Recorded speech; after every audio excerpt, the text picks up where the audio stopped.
Hello दोस्तों, ये नरेश लखानी बोल रहा हूँ। और आज मैं जो इस टॉपिक के बारे में बात करने जा रहा हूँ वो एक अपने लिए बहुत इम्पोर्टेंट है, और जिसका नाम है सेल्फ केयर और self well being.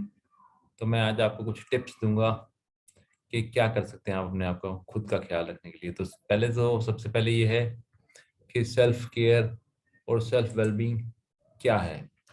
Self care या सेल्फ वेल बीइंग कोई सेल्फिशनेस वाला सिचुएशन नहीं है। सेल्फिशनेस होता है जिसमें आप किसी को नुकसान पहुंचा के अपना फायदा करते हैं या अपने बेनिफिट में कोई ना कोई काम करते हैं। वेयर सेल्फ केयर इज कि आज की रियलिटी है, बड़े सारे मैं लोग जानता हूँ, बड़े सारे प्रोफेशनल जानता हूँ जो क्लाइंट की सेवा में, जो बीवी की सेवा में या स्पाउस की या फैमिली की सेवा में, very womens also who are working working mother और इन फैमिली लाइफ। बेसिकली वो कुछ नहीं होता, वो खुद गधे बन चुके होते हैं फैमिली कमिटमेंट्स और क्लाइंट कमिटमेंट्स और कंपनी कमिटमेंट्स और बॉस की कमिटमेंट्स के बीच में। और अपना ख्याल बिल्कुल भी नहीं रखते हैं, B it their health, B it physical health, mental health और स्पिरिचुअलिटी। और कोई भी अपनी खुशी का जो है ना, उनको कुछ उनके लिए अपना कुछ नहीं है, बस लगे हुए हैं। क्योंकि सोशल प्रॉब्लम्स हैं, सोशल इश्यूज हैं, ऑफिस कमिटमेंट्स हैं, हर तरीके की उनके पास कमिटमेंट्स के लिए टाइम है, लेकिन अपने लिए टाइम नहीं है। तो कहीं ना कहीं वो बंदा जो है वो अपने लिए ही एक प्रॉब्लम बन जाता है। वो अपने लिए ही वैक्यूम क्रिएट करना शुरू कर देता है। तो बहुत सारे लोग हैं जो अपने लिए 1 डेढ़ 2 घंटा भी दिन में नहीं निकालते। आपके पास 24 घंटे हैं, 24 घंटे में से obviously you have to sleep. मैं सबको ये बोलता हूँ कि 6 से 8 घंटे के अंदर आप 6 से 8 घंटे तक जो है आप जरूर सो। उसके बाद ऑब्वियसली आप काम कर रहे हैं, ऑफिस में जा रहे हैं, 8 घंटे आज के कुछ नहीं रह गया है, और कम्यूटिंग भी काफ़ी लोगों की होती है, तो आप 10 11 घंटे लगा लो। और उसके बीच में जो है आप कई बार ऑफिस से घर आके भी लगे रहते हैं, या फिर आपकी बच्चों की नीड्स हैं, बच्चों को आपको भले ही पैसे कमाने हैं, स्पाउस की एक्सपेक्टेशंस हैं, पेरेंट्स की हैं। और वुमेन के लिए तो मैंने बहुत सारी वुमेन को देखा है कि काम भी कर रही हैं, घर का भी काम कर रही हैं, झाड़ू पोछा सब कुछ कर रही हैं। I know many chartered accountants unfortunately. तो मैं कहता हूँ कि थोड़ा सा आप डेलीगेट कर दो। जो चीज़ आपको लगता है कि दूसरा बंदा कर सकता है, जो जिसकी मॉनेटरी वैल्यू जो है आपके लिए बहुत ज़्यादा नहीं है, लेकिन आपकी लाइफ को आसान बना सकता है, तो अपने लिए जो है ना कुछ खुद टाइम निकालो, कुछ ऐसे काम करो और कुछ ऐसी चीज़ों का ध्यान रखो जिनके बारे में अभी बात करूंगा, ताकि आप खुद खुश रहो, आपकी मेंटल हेल्थ, फिजिकल हेल्थ और स्पिरिचुअल जो आपकी वेल बीइंग है, ये सारी चीज़ें कहीं ना कहीं कनेक्ट हों। तो वर्ल्ड हेल्थ ऑर्गेनाइजेशन के हिसाब से आप जो है अपनी फिजिकल, इमोशनल, स्पिरिचुअल और मेंटल हेल्थ का अगर आप ख्याल रख रहे हैं तो अपना सेल्फ वेल बीइंग का ख्याल रख रहे हैं, लेकिन बहुत सारे लोग नहीं कर पा रहे हैं। तो इसके लिए आप बड़ी सारी चीज़ें, आप health, nutrition, leisure activity, sports, exercise, ये सब चीज़ें करके आप अपने आप को अच्छा और खुश रख सकते हैं। तो मैं वन बाय वन थोड़ा सा डिस्कस करूंगा इन चीज़ों के बारे में। सबसे पहला इम्पोर्टेंट है कि जो स्लीप है, स्लीप जो है वो आपकी इम्यूनिटी को भी जो है बढ़ाता है। आपकी पूरी की बॉडी के बॉडी, दिमाग, हर चीज़ को जो है रीजुमिनेट करता है, उसकी फंक्शनिंग को बेटर करता है। आपके पूरे हेल्थ सिस्टम के ऊपर अगर आप 6 से 8 घंटे नहीं सो रहे हैं तो समझ लो आप कॉम्प्रोमाइज़ कर रहे हैं, अपनी हेल्थ से कॉम्प्रोमाइज़ कर रहे हैं और अपनी जो है पूरी लाइफ से कॉम्प्रोमाइज़ कर रहे हैं। और आप ये मत सोचो कि आप कम सो रहे हो तो आप ज़्यादा काम कर लोगे। आपकी प्रोडक्टिविटी जो है वो कम ही होगी, आप इरिटेबल रहोगे, आपकी डिसीजन मेकिंग वीक हो जाएगी, आप इमोशनली वीक हो जाओगे, मूडी भी हो जाओगे, बात बात पे आपको गुस्सा आ जाएगा। तो ये सब चीज़ें साइन है। तो प्लीज़ मेक श्योर कि आप 6 से 8 घंटे जरूर सो रहे हो। अगर आपको बीच में नैप का टाइम मिलता है तो प्लीज़ नैप भी ले लो आधे घंटे, कोई बुराई नहीं। दिन में, दोपहर में या 10 11 12 बजे आप जल्दी उठ जाते हैं, मैं खुद भी जो है नैप ले लेता हूँ बीच में जब भी मुझे टाइम मिलता है। दिस इज नो हार्म, और इसमें कोई बुराई वाली, शर्माने वाली बात नहीं है।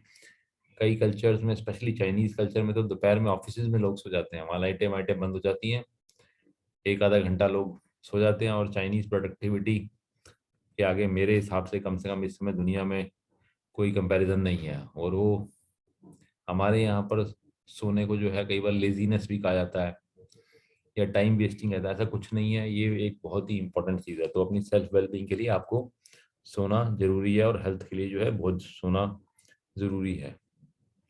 तो और कहीं ना कहीं अगर आपको स्ट्रेस के साइन नजर आ रहे हैं, आप काम कर रहे हैं बहुत ज़्यादा रेगुलरली कर रहे हैं, 6 दिन 7 दिन कर रहे हैं, तो प्लीज़ मेक श्योर दैट आप कम से कम हफ्ते में 1 दिन का ब्रेक जरूर ले लो और थोड़ा सा रिलैक्स करो।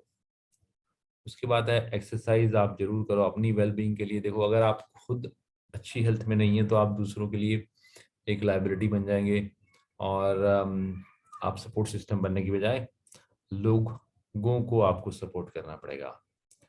तो बहुत ज़रूरी है कि आप वर्कआउट करो, आप योगा करो, आप डीप ब्रीदिंग करो, आप अनुलोम विलोम जिसको बोलते हैं, आप रनिंग करो, आप वॉक करो, ये सारी चीज़ें। और मैं अगेन कहता हूँ कि ये कम से कम 1 घंटा जो है आपको डेली करना है और पर्सनली आई बिलीव के 7 दिन आपको करना है। इससे आपकी जो है अगेन सेल्फ वेलबींग, अपनी हेल्थ का ख्याल रखोगे तो दूसरों का ख्याल रखोगे और जो आपकी जो लाइफ है, लॉन्जिविटी है जो आपकी बढ़ेगी, प्रोडक्टिविटी बढ़ेगी और ज़्यादा साल काम करोगे, ज़्यादा साल आप हेल्दी रह पाओगे as compare to people who don't do it. तो ऐसी चीज़ें करो जो आपने नहीं की हैं और डेली करो वर्कआउट वगैरह में। उसके बाद है जी कि थोड़ा सा जो है ना नेचर में जाओ। बड़ा इंपॉर्टेंट है कि लोग सोचते हैं कई बार यार कि नहीं यार कोई फर्क नहीं पड़ता, लेकिन नेचर का इवन नेचर में जाओ। आपके आसपास कोई अच्छा पार्क है वहाँ चले जाओ, आपके आसपास कोई लकी हो आप खेत हैं वहाँ चले जाओ, बीच में थोड़ी सी छुट्टी लेके ब्रेक लेके आप पहाड़ों में चले जाओ। नेचर जो है ना वो आपको आपका डिप्रेशन को ख़त्म करती है, आपकी एंग्जाइटी को ख़त्म करती है और आपके माइंड को प्योर करती है। शांति जो है ना वो आपको जो है वो आपको काफ़ी जो है अच्छी मिलती है आपको नेचर में जाके। और जिसको बोलते हैं इनहेल एक्सहेल या डीप ब्रीदिंग, अलोम विलोम, ये सब चीज़ें जो है ना मेडिटेशन, ये सब का मौका मिलता है अगर आप शांति में जाते हो। अगर आप भीड़ भाड़ चांदनी चौक में बैठे हुए हो, सदर बाजार में बैठे हुए हो, तो आप इन चीज़ों को एक्सपेक्ट नहीं कर सकते हैं। तो इन चीज़ों को जो है ना आप खास ध्यान दो, अपनी लाइफ के अंदर जरूर इंट्रोड्यूस करो और अपने लिए कर रहे हो आप और ज़रूर करना है। उसके बाद है जी कि आप कहीं ना कहीं अच्छी डाइट खाओ, हाई प्रोटीन डाइट खाओ, हाई एनर्जी वाली डाइट खाओ और फाइबर वाली डाइट खाओ, नट्स खाओ, वेजिटेबल्स खाओ, फ्रेश वेजिटेबल्स। इससे भी आप काफ़ी फ्रेश फील करोगे, अच्छा फील करोगे, लाइट फील करोगे और आपकी जो है हेल्थ कहीं ना कहीं अच्छी रहेगी। तो अच्छा फूड जो है ना वो खाना बड़ा ज़रूरी है। और उसके बाद है डोंट डू की लिस्ट बनाओ। कुछ चीज़ें जो आपको नहीं करनी, जो आपको इरिटेट करती हैं। कुछ लोग होंगे जो आपको बहुत इरिटेट करते होंगे, हर समय उनकी अनरीजनेबल एक्सपेक्टेशंस होंगी। तो please there is no harm उन लोगों को नो करना का, उनको बताना कि भाई नहीं, ये प्रैक्टिकली पॉसिबल नहीं है। अगर आपको बॉस 365 डेज आपको एक्सपेक्ट कर रहा है कि आप अवेलेबल हो और 12-12 घंटे काम कर रहे हो, प्रैक्टिकली वो जो है ना आपसे इतना काम करवा रहा है कि आपको वो मारने की सिचुएशन में ला देगा। आप इतने स्ट्रेस्ड आउट हो जाओगे, आपका हेल्थ का ध्यान नहीं रखोगे या 24/7 आपकी अवेलेबिलिटी एक्सपेक्ट कर रहा। तो मैं तो या तो कहूँगा या तो उसको नो करना सीख लो और उसको समझा दो, और नहीं समझा पा रहे हो तो आप जो है ऐसी जॉब प्लीज चेंज कर लो। उसके बाद है पॉजिटिव टॉक करो। ज़्यादा नेगेटिव चीज़ों के बारे में मत सोचो। टीवी वगैरह के बारे में बोलता हूँ कि आप बंद ही कर दो, खासतौर पर टीवी न्यूज़। मैं म्यूजिक चैनल की बात नहीं कर रहा, टीवी न्यूज़ की बात कर रहा हूँ। बहुत ही नेगेटिव होती है, हर समय कोई ना कोई उनको नया, जिसको पंजाबी बोलते हैं स्यापा, कोई ना कोई उनको चाहिए होता है, कोई ना कोई परेशानी का टॉपिक उनको चाहिए होता है। और कहीं ना कहीं मुझे ऐसा लगता है लोग भी शायद बुरी न्यूज़ को बड़ा पसंद करते हैं। तो इन चीज़ों को थोड़ा सा जो है दूर रहो। जो चीज़ें आप चेंज नहीं कर सकते हो ना उनके बीच में ज़्यादा मत पड़ो। जहाँ पे आप वैल्यू एडिशन कर सकते हो, कुछ कंट्रीब्यूट कर सकते हो ना, तो वो चीज़ें करो। कहीं ना कहीं कई बार आपको लाइफ को रीसेट करना पड़ता है, नए तरीके से करना पड़ता है, पुरानी चीज़ों को उठा के पुराने गंद को फेंकना पड़ता है, चाहे वो घर का गंद हो चाहे माइंड का गंद हो। तो ये सब चीज़ें जो है बड़ी ज़रूरी हैं। उसके बाद और क्या हो सकता है, मेडिटेशन वगैरह करो। मैं बोलता हूँ मेडिटेशन से कहते हैं जो आपका माइंड जो है वो स्ट्रेस कम होता है, डिप्रेशन कम होता है, नेगेटिव थिंकिंग आपकी कम होती है। म्यूजिक सुनो, अच्छा म्यूजिक सुनो। आजकल यूट्यूब है आपके पास, जो भी पुराने नए गाने जिस तरह से आपको पसंद है। पर्सनली बहुत ज़्यादा शोर शराबा वाला म्यूजिक मैं नहीं सुनता, बट अगर आपको वो पसंद है, उससे आपको रिलैक्सेशन मिलती है, तो ठीक है, बी लेट इट बी। और कहीं ना कहीं छुट्टी पे जाओ, अपने लिए टाइम निकालो, बीच बीच में ब्रेक ले लो, छोटे से वॉक पे चले जाओ। ये सब चीज़ें करनी जरूरी है। अपने दोस्तों से, फ्रेंड से कनेक्ट करो। जरूरी नहीं है कि बॉस जो कह रहा है बस वही करना है, ऑफिस की पार्टियों में ही जाना है। अपने रिलेटिव से मिलो, अपनी पुरानी जो है यादों को ताज़ा ताज़ा करो, और लोगों को अप्रिशिएट करो। पर्सनल टाइम दो। जरूरी नहीं है हर समय पैसे की बातें करनी है, बिजनेस की बातें करनी है, या बॉस की, जिसको मैं बोलता हूँ, चाटनी है। प्लीज़ ये सब काम जो है ना, कम से कम करो। और ये नेगेटिव न्यूज़ को तो मैं खास तौर पे कहता हूँ जो है, छोड़ दो। और ऑफिस के बीच में आप 15-15 मिनट के बीच में 2-4 ब्रेक ले सकते हो, कोई बुराई नहीं है। आपकी ओवरऑल प्रोडक्टिविटी बढ़ेगी, काम करने की एबिलिटी बढ़ेगी। और अपना कोई, मैं ये कहूँगा कि अपना, आपको कोई बीमारी लगती है, कोई परेशानी लग रही है, कोई हेल्थ रिलेटेड इशू आपको लगता है, तो उसको ज़्यादा डिले मत करो, पोस्टपोन मत करो। अपना चेकअप करा लो, कुछ उसका डॉक्टर को दिखाओ। ये सब चीज़ें जो है ना, बहुत ही ज़्यादा इम्पोर्टेंट है। उसके अलावा अपने फाइनेंसिस को अंडर कंट्रोल रखो। आप मेक श्योर करो कि आप इतनी ज़्यादा फाइनेंशियल कमिटमेंट मत कर लो, इतनी ज़्यादा ईएमआईज मत ले लो। ईएमआईज पर्सनली मैं बिलीव नहीं करता हूँ, लेकिन आपको लेनी पड़ती है, तो कोशिश करो कि एक घर से ज़्यादा की ईएमआई मत लो। क्योंकि अगर आपने फाइनेंसिस को बहुत ज़्यादा स्ट्रेच करोगे ना, तो फिर आप फ्यूचर की कमाई पहले ही कर चुके हो, और आपको जॉब की बहुत टेंशन रहेगी। आपको बॉस जरा सा भी कुछ बोलेगा, जरा सा भी डांटेगा, तो आपको जॉब जाने का डर लग जाएगा, और जॉब के साथ साथ आपको ईएमआई की टेंशन भी साथ साथ आ जाएगी।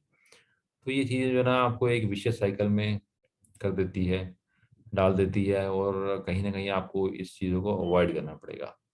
और कहीं ना कहीं रिजिलियंट बनो, मतलब अपने आप को सिखाओ, ट्रेन करो कि सेटबैक्स और प्रॉब्लम्स लाइफ में आती हैं, और अगर आती हैं तो ठीक है, मतलब आप उससे उठ जाओ, उसको लेके बैठ मत जाओ, उसके ऊपर सो मत जाओ। तो यही जो है ना चीज़ें मैं ओवरऑल आपको कहना चाहता था, कि I hope you have learn something. तो मैं एक बार फटाफट इसको कंक्लूड कर दूंगा। सेल्फ वेलबींग और सेल्फ केयर का मतलब यही है कि आप अपना खुद का ख्याल रखो, अपनी अपनी मेंटल हेल्थ का ख्याल रखो, अपनी फिजिकल हेल्थ का ख्याल रखो, अपनी जो है सोशल लाइफ को थोड़ा सा बनाए रखो, अच्छे लोगों से मिलो, अपने पॉजिटिव एक्टिविटी अपनी क्रिएट करे रखो, और जो है कुछ ना कुछ लाइफ सोसाइटी में आप कंट्रीब्यूट करो। तो कम, और हेल्थ के लिए अपना ध्यान रखो। आपके पास इतना टाइम होना चाहिए कि ये सब चीज़ें जो हैं आप, in addition to your work और प्रोफेशन, आप कर सको। और अगर आप ये चीज़ें रेगुलरली करोगे, कंटिन्यूअसली करोगे, तो आप ये लेके चलो कि अपनी लाइफ भी बढ़ा रहे हो, हेल्दी लाइफ बढ़ा रहे हो, और मेरे हिसाब से आप प्रोफेशनली भी बेटर और अच्छा कंट्रीब्यूट कर कर पाओगे। I hope you like my video. अगर आपको मेरा वीडियो पसंद आया तो प्लीज़ मेरे चैनल को सब्सक्राइब करो, और मेरे वीडियोस को लाइक करो और शेयर करो। Thank you, bye.